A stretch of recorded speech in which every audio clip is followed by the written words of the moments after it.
This presentation is entitled Personnel Management. In this presentation, we demonstrate Divine Inspiration's powerful and revolutionary TCSQL technology in support of a skills database.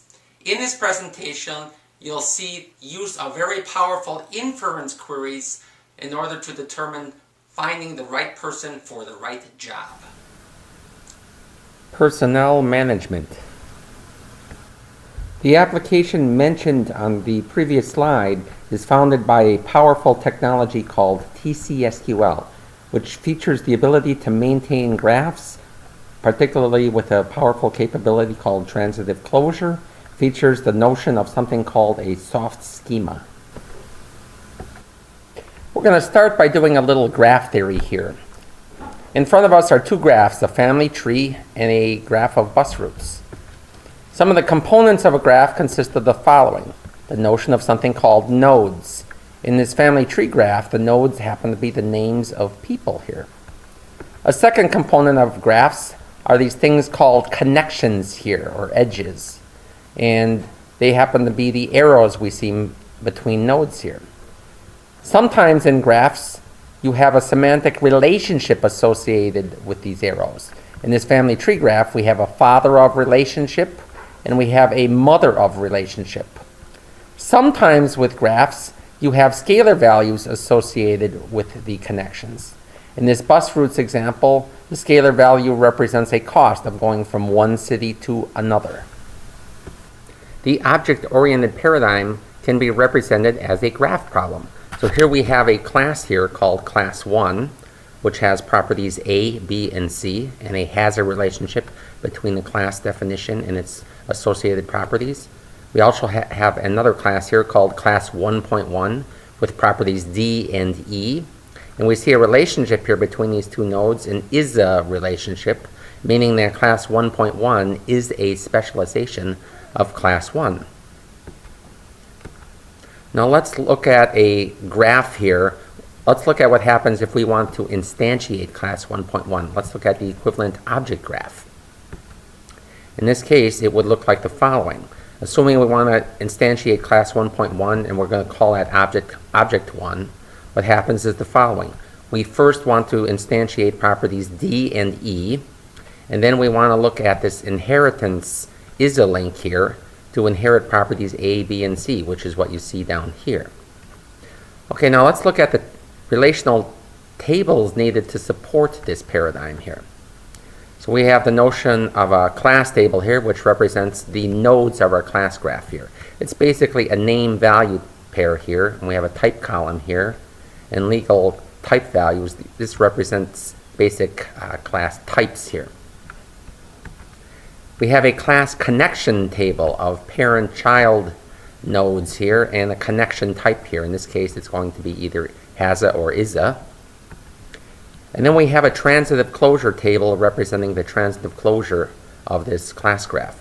And assume for a minute that this transitive closure table is automatically populated and managed whenever nodes or connections are added or deleted in this class graph. Let's look at the tables needed to support our object graph here.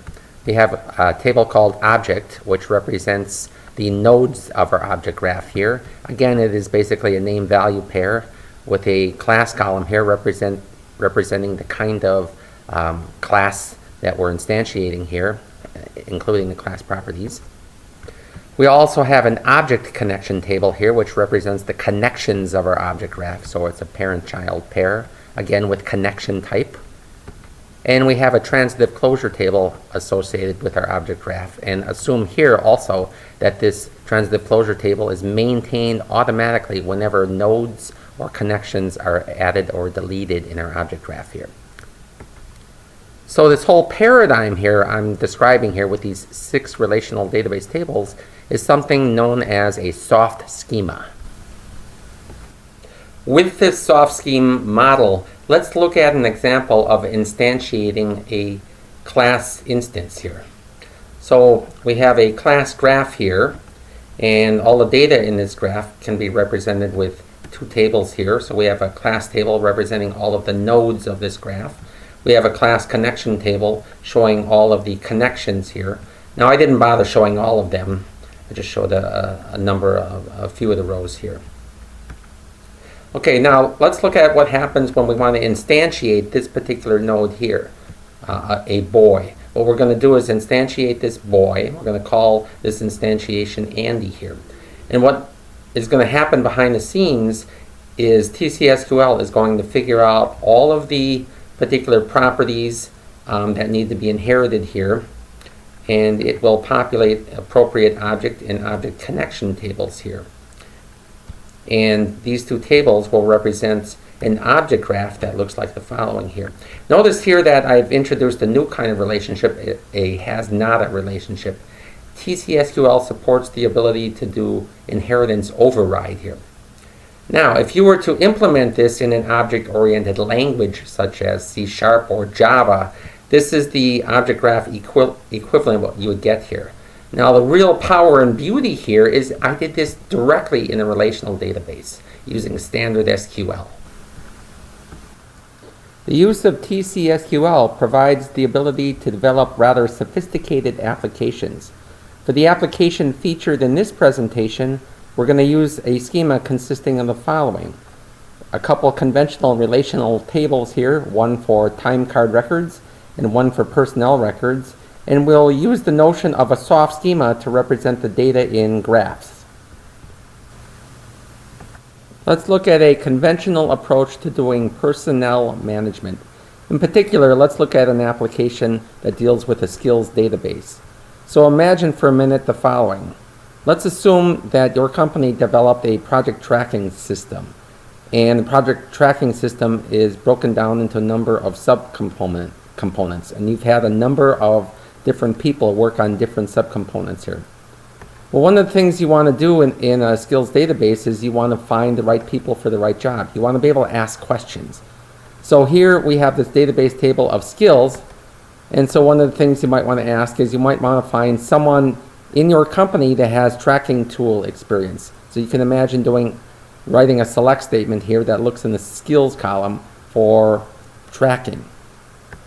Another kind of question, you might want to find someone that has C experience or Java experience or something like that. Or SQL experience. Now notice C and SQL don't show up here in the skills column, and so we would not be able to find anyone in the company that has this experience.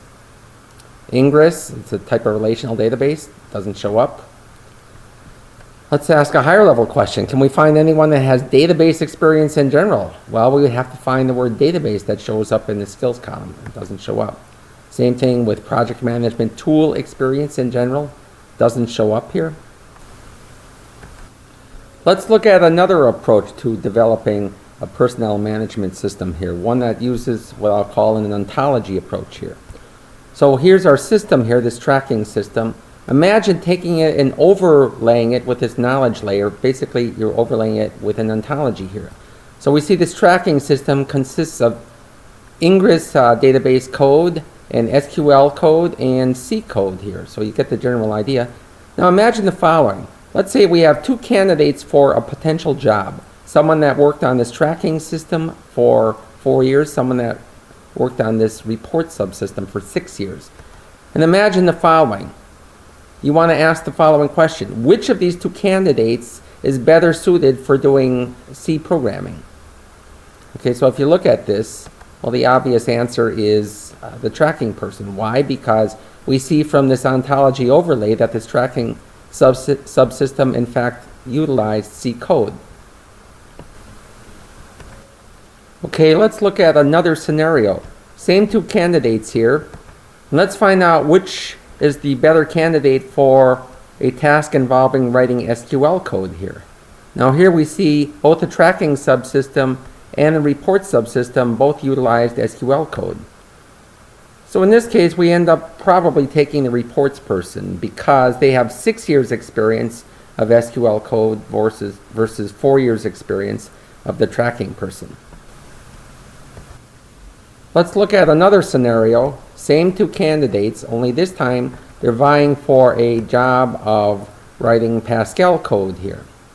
Now in the other two scenarios, these candidates were looking for a particular task. There was a directed path from either tracking or reports to the particular task at hand.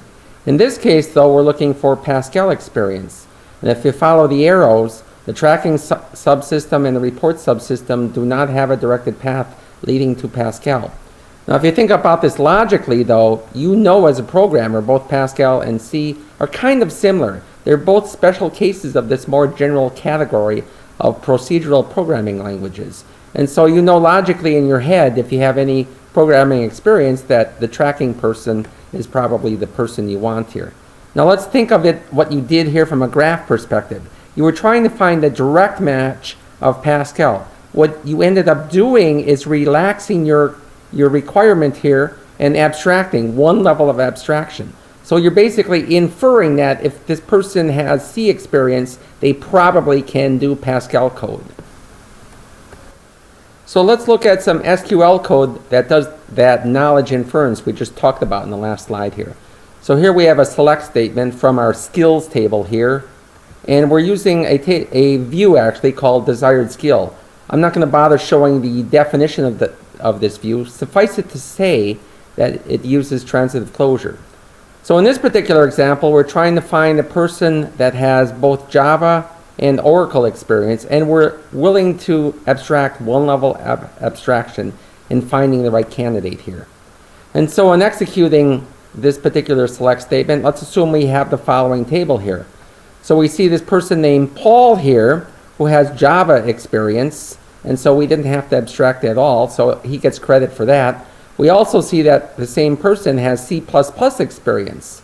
And so although the desired skill is Java, we had to abstract one level of abstraction for that skill. So he gets partial credit for that.